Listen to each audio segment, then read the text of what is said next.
প্রতীক নির্ধারণের পর থেকে নির্বাচনী প্রচারণা শুরু করে দিয়েছে বাংলাদেশ জামায়াত ইসলামী ও 10 দলীয় ঐক্যজোট। 10 দলীয় ঐক্যজোট ও জামায়াত ইসলামের মনোনীত প্রার্থী অধ্যক্ষ শামসুজ্জামান হেলালী চট্টগ্রাম 10 আসনে নির্বাচনে লড়াই করছেন। গতকাল বৃহস্পতিবার সন্ধ্যায় চট্টগ্রাম হালিশহর থানাধীন ফল্যাতলী বাজার থেকে নির্বাচনী প্রচারণা শুরু করেন 10 দলীয় ঐক্যজোট।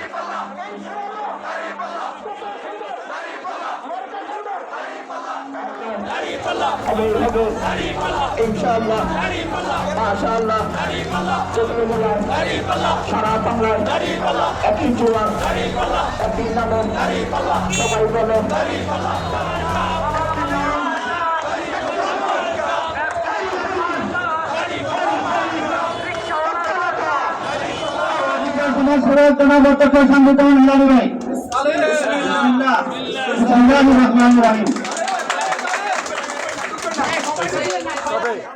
ধন্যবাদ জানাতে হবে আবুল কালাম আজাদ এন্ড কোং টিমকে।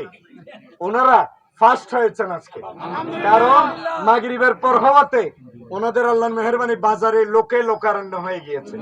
এটার জন্য দায়িত্বশীলরা কষ্ট করেছেন। এবং আমাদের এই যে সেলিম ভাই, ওনাকে আমি কষ্ট দিতে চাইনি। উনি বলে যে না, কোথায় আমি যাবই যাব। এত এই বয়সে রিটায়ার করছেন অনেকদিন আগে। আলহামদুলিল্লাহ, এই যে কোনো পেরেশানি নেই। আমি কোনোদিন কোনো নেগেটিভিটি দেখি নেই সেলিম ভাইকে, মানে যেখানে বলবো শুধু বললেই হবে, চলে আসবে। আলহামদুলিল্লাহ, এখানে এসে আমাদের কাছে সাথে সময় দিয়েছেন। আমি ওনার জন্য টেনশন করি। উনি নানা ধরনের কোমরের বিভিন্ন অসুস্থতা আছে, এরপরও সময় দিয়ে যাচ্ছেন নিরলস ভাবে। সম্মানিত ভাইগণ, যে কথাটি বলে শেষ করব, বিনয়ের সাথে আমরা মানুষদের কাছে দাওয়াত পৌঁছাবো। আমাদের আবেদন হবে আবেদনময়ী।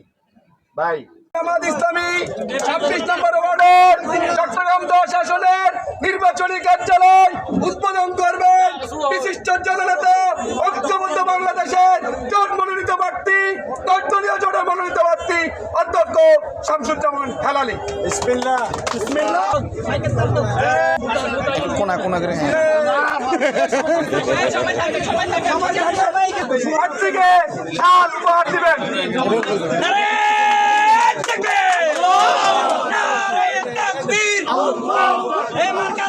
তোমরা বলো আমরা দুর্নীতি করব না, আমরা বিদেশে টাকা পাচার করব না, আমরা দেশের সম্পদ বাইরে পাচার করব না। আমির জামাতের মতো বলো আমরা ট্যাক্স ফ্রি গাড়ি নেব না, আমরা সরকারি প্লট নেব না। বুকের পাতা থাকলে ভালো কাজের প্রতিযোগিতা করো। আমরা কোন ভোটারকে টাকা দিয়ে ভোট নেব না। আমরা বলি তোমরা একটু ঘোষণা দাও যে আমরা কোনো টাকা দিয়ে মানুষের ভোট কিনবো না, তাহলে আমরা বুঝবো প্রতিযোগিতা সমান তাহলে হচ্ছে। তোমরা এগুলো না করে যতই জান্নাতের টিকিট বিক্রির কথা বলো, অপপ্রচার করো, তোমাদের এই অপপ্রচার এটার বাংলাদেশের মানুষ নেবে না। আমরা বলি তোমরা একটু ঘোষণা দাও যে আমরা কোনো টাকা দিয়ে মানুষের ভোট কিনবো না, তাহলে আমরা বুঝবো প্রতিযোগিতা সমান তাহলে হচ্ছে। তোমরা এগুলো না করে যতই জান্নাতের টিকিট বিক্রির কথা বলো, অপপ্রচার করো, তোমাদের এই অপপ্রচার এটার বাংলাদেশের মানুষ নেবে না।